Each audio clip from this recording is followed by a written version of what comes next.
صلی اللہ علی محمد صلی اللہ علیہ وسلم۔ ضروری کام ہے۔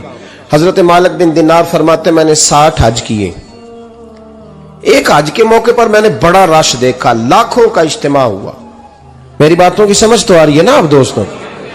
جو نہیں بول رہے انہیں بھی آ رہی ہے نا؟ اللہ جزا دے۔ کہتے ہیں لاکھوں کا مجمع تھا، تو میرے دل میں خیال آیا، میں نے کہا اے اللہ، اتنے لوگ آئے ہیں، ان کا حج قبول بھی ہوا کہ نہیں؟ فرماتے ہیں میں سوچ رہا تھا تو رات کو نا خواب میں نے کسی کہنے والے کو کہتے ہوئے سنا کہ سب کا قبول ہو گیا ہے۔ بلخ کا رہنے والا محمد بن ہارون بلخی ہے، اس کا حج قبول نہیں ہوا۔ فرماتے ہیں شہروں کے علیحدہ علیحدہ خیمے لگتے تھے، اب بھی آپ حج کرنے جائیں تو پاکستانیوں کی رہائشیں علیحدہ ہوتی ہیں، انڈین کی علیحدہ، بنگلہ دیش کے علیحدہ، مصری، یمنی، سب لوگ علیحدہ علیحدہ رہائشیں ہوتی ہیں، جھنڈے لگے ہوتے ہیں ملکوں کے۔ کہتے ہیں میں نے سویرے اٹھ کے ڈھونڈنا شروع کر دیا، ڈھونڈتا ہوں وہ بندہ ملے۔ کہتے ہیں جہاں بلخ شہر کے لوگ رہتے تھے وہاں چلا گیا، تو میں نے لوگوں سے پوچھا تم میں محمد بن ہارون بلخی کون ہے؟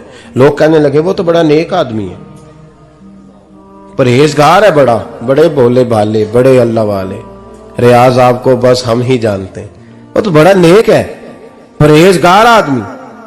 کہتے میں نے کہا اچھا کہاں ہے؟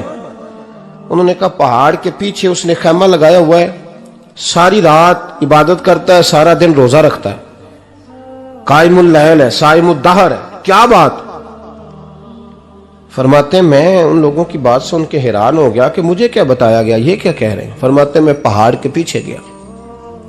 حضرت مالک بن دینار علیہ رحمہ فرماتے ہیں جب میں وہاں پہنچا تو میں نے اس شخص کو مصلی پہ بیٹھے دیکھا، کثرت عبادت کے آثار اس کے وجود پر نظر آ رہے تھے، سیدھا بازو اس کا کٹا ہوا تھا۔ فرماتے 2 رکعتیں مکمل کر کے نا میں نے اسے السلام علیکم کہا تو مجھے کہنے لگا وعلیکم السلام، آپ مالک بن دینار ہیں؟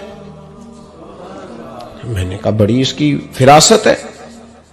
فرماتے پھر اس نے ٹھنڈی سانس لی، کہنے لگا آپ کو خواب آئی ہوگی کہ میرا حج قبول نہیں ہوا۔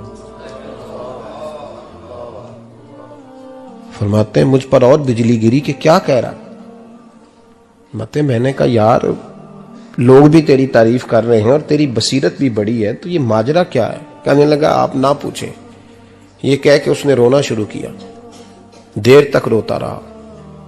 میں نے کہا نہیں یار تو بتا۔ کہنے لگا نہیں آپ نہ پوچھیں، آپ ناراض ہوں گے۔ میں نے کہا میں نہیں ہوتا، تو بولنا۔ کہنے لگا حضور 24 سال ہو گئے مجھے حج کرتے ہوئے، 24واں حج ہے میرا، اور ہر سال کوئی اللہ کا ولی آ کے بتاتا ہے کہ جا چلا جا تیرا کوئی نہیں قبول ہوا۔ بے پروائی ویک سجن دی جتھے کسے دی پیش نہ جاوے، اونے تاجا والے در در رولے تے منگتے تخت بٹھاوے، آزم کسے نو کارا ملدا ہی کوئی کعبے او خالی آوے۔ کہتے ہیں اس نے مجھے کہا حضور 24واں حج ہے، ہر سال کوئی بتاتا ہے۔ میں نے کہا تیری غلطی۔ کہنے لگا میں اپنی ماں کا نافرمان۔ میں نے کہا واقعہ کیا ہوا؟ کہنے لگا حضرت اللہ نے مجھے دولت دی، مال دیا، زمینیں دی، تو میں عیاش ہو گیا۔ آپ یقین کریں اللہ لوگوں کو مال دیتا ہے تو وہ سمجھتے ہیں میری چلاکی سے آیا ہے، میں تیز بڑا تھا اس لیے آیا ہے، نافرمان ہوتے ہیں۔ لیکن جو رب لینا جانتا ہے دینا جانتا ہے وہ لینا بھی۔ وارث شاہ مان کری نہ وارثاں دا، رب بے وارثہ کر کے مار دائی۔ لوگ بڑے سمارٹ بن جاتے ہیں، ان کی گفتگو میں بڑا تکبر ہوتا ہے، ان کے نگاہوں کے انداز میں بڑے، وہ کہتے ہیں اوہ سب لوگ بیوقوف ہیں صرف میں سیانا ہوں، کام جو صحیح چل رہا ہے۔ او بھائی 1 منٹ لگتا ہے انسان کو بادشاہ سے فقیر ہونے میں۔ ایک امام مالک رحمت اللہ علیہ بیٹھے تھے تو ہارون رشید آپ سے کہنے لگا امام ابو مالک سے، حضرت بتائیں اس وقت اللہ کیا کر رہا ہے؟ آپ فرمانے لگے یار تو بڑے موٹے دماغ کا ہے، کس طرح کے سوال پوچھتا ہے؟ بادشاہ تھا نا، کہا نہیں آپ بتائیں۔ تو امام مالک فرمانے لگے تو تخت پہ بیٹھ کے سوال پوچھتا رہتا ہے اور میں نیچے بیٹھ کے جواب دیتا رہتا ہوں، نیچے آ پھر بتاتا ہوں۔ اس نے کہا جناب بتائیں۔ فرمانے لگے تو سوالی ہے نا، تو نیچے بیٹھ اور میں اوپر بیٹھتا ہوں۔ کہ جناب آ جائیں۔